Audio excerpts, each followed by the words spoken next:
La photo postée sur Twitter par l'élu Thomas Massie le montre lui et sa famille tenant différentes armes à feu. Le message Joyeux Noël, post-scriptum Père Noël, apportez des munitions s'il vous plaît, accompagne la publication.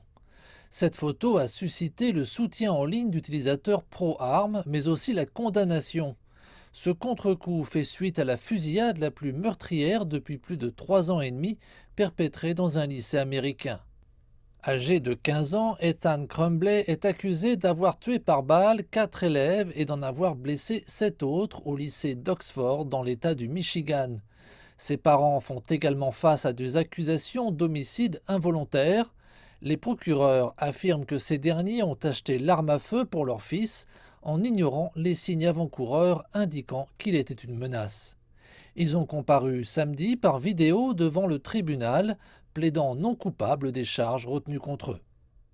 L'adoption de nouvelles lois par un Congrès divisé est un problème permanent pour les défenseurs du contrôle des armes à feu. De nombreux républicains s'opposent à une telle réforme. Cette semaine encore, à la suite de la fusillade du Michigan, un sénateur républicain a bloqué un projet de loi visant à renforcer les vérifications des antécédents des personnes cherchant à acheter une arme à feu. Le sénateur démocrate, auteur du projet de loi, affirme que même de légères modifications seraient les bienvenues. Je ne laisserai pas le parfait être l'ennemi du bien, n'est-ce pas? Je veux des vérifications d'antécédents universelles. Je veux une interdiction des armes d'assaut, mais je me contenterai de beaucoup moins parce que cela sauverait des vies. Je souhaite que mes collègues républicains n'aient pas, en quelque sorte, de soudaines révélations sur cette question seulement après les fusillades de masse dans les écoles.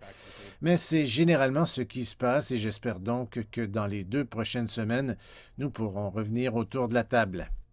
Le président Joe Biden, partisan de mesures de contrôle élargies, a qualifié la violence par arme à feu aux États-Unis d'épidémie. Le Congrès est incapable de trouver un consensus.